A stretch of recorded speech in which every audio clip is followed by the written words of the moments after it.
Hello happy people, my name is Dan and welcome to another episode of GM48 Game Jam games. These are all games made within 48 hours around the theme of non-violence, which is nice. So let's see what we've got. Okay, and we are going to start with an epic game called Epic Game. It's a pretty simple concept. It's a procedurally generated maze game. I think they said, oh, I did a little jump there. Did you see that? Basically, it's made in 12 hours, I think they said, which was impressive because you do have 48, but I think it was more of a time commitment, Easter, that kind of thing, I don't know. Either way, it's a procedurally generated maze, and what I like about this is you can't see the maze until you've explored it, so it's a bit of a unique concept in that way. I really like the effects as well, when you sort of move around in these splodgy, purple, arty maze itself sort of arrives around you. It's very interesting. It's different and it's simple, but it's unique and it's fun. It is very simple. There's not a great deal to say about it, but I do enjoy it. I think there's someone who managed to get to 29 levels in this. I managed to get to 9, as you're about to see, because this is the one I die on. But I enjoyed it all the same. I'll have to go back and try and get more than 9. But overall, good job. Okay, so up next today we have Dodger Swirl. And in Dodger Swirl, what you have to do is swirl and dodge. Fairly self-explanatory. You are this guy with the neckerchief, and what you are doing is you're swirling through the green and blue void, avoiding the bullet hell-esque projectiles from the eye as you move gradually closer to the eye. But you can only enter the eye's eye if you have enough squares. So you have to get 2 there. I got 3 because I am prepared to lose 1 when you hit the projectile. So if you hit a projectile, you lose a square, and you have to gain as many as the level requires for you to win. It's quite a weird concept. It's a bit sort of kooky, dream-esque, fever dream kind of situation, but it's fun. The only problem I found is, so you see that square disappeared quite quickly, and it was very difficult to find another one. The squares are sparse squares. Sparse, not sparse. Yeah, it's hard to find them after a while. There's loads and then there's none. So you have to act quickly and not get hit as much as I did. But it's one of those that's endlessly replayable. Once you get one level wrong, you want to go back and you want to try it again. It's got that replayability. Plus, the swirly effects that happen when you do win or lose a level, they're very snazzy. I do like the way that's pulled off. It's a very smooth movement, a smoothment, if you will.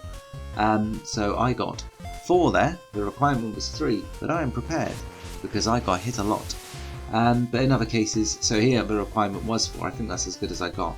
But once, and I took a hit there because I already had 0. But yeah, once you get past a certain point and you're approaching the eye, it's hard to find any more. So you see that I got 1, and it's like there's 1 over there, but then that one disappeared, and I got very panicked, and then I died. So yeah, it's hectic, but there's replayability, and it's fun. Okay, up next today we have got Easter Bunny Breeder. And in Easter Bunny Breeder, what you are doing is breeding bunnies on Easter, which is nice. You have to drag the eggs, and what happens is you drag them on top of each other, and they will end up hatching into Easter bunnies, which is fun. I like bunnies. It's a little unclear which eggs are for hatching and which eggs are for dragging. Also, the eggs are quite small, so actually dragging them instead of clicking near them can be a bit of an ache. But once you've made all the rabbits and you put them all together, what I've effectively done, what I found here is, it starts off very ambitiously, trying to match it all sensibly, and then eventually you just drag them all together and make a egg orgy, which ends up forming this mountain waterfall of rabbits.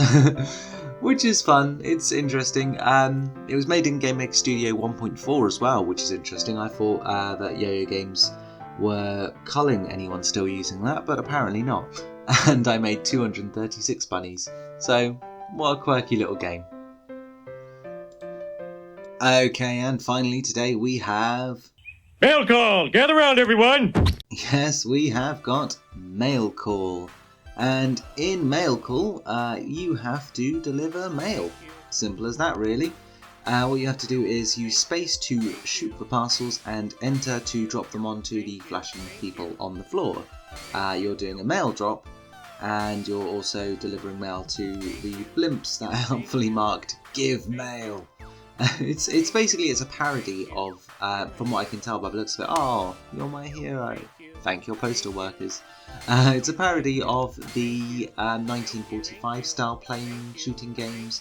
The sort of top-down shooters you used to get on the old Windows computers. I think, was it built with the computer, or did you have to buy it? I don't remember. I was very young when I had my first computer, unlike now where I'm 100 years old.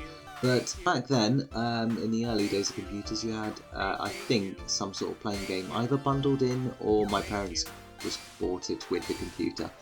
Anyway, it's very similar in sort of style where you have to shoot parcels, you get power-ups, you can shield, speed, power, that kind of thing, and you progress through the levels.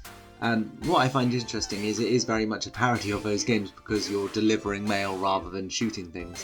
I love the idea that you've got these little people on the floor that you're just airdropping parcels to. It makes me think of those adverts where it says, "Always discreet delivery."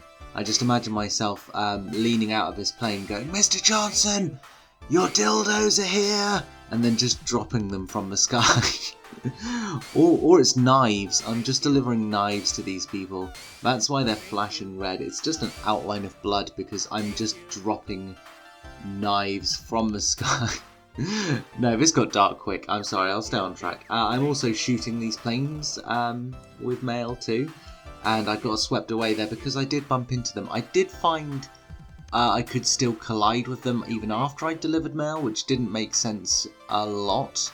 I don't know if it was if it would make more sense once you've shot them with mail, they go off on their merry way, but they will still collide into you. Maybe that's more realistic to real life, where things don't just vanish when you shoot them with mail. But I enjoyed that one as well. I'm going to have to give that more time. In the meantime, though, I hope you did enjoy this one. There's only going to be one or two more of these because, well, there aren't many games this time around. But I hope you did enjoy, and if you did, stick around and I'll see you in the next one. Until then, though. Thank you.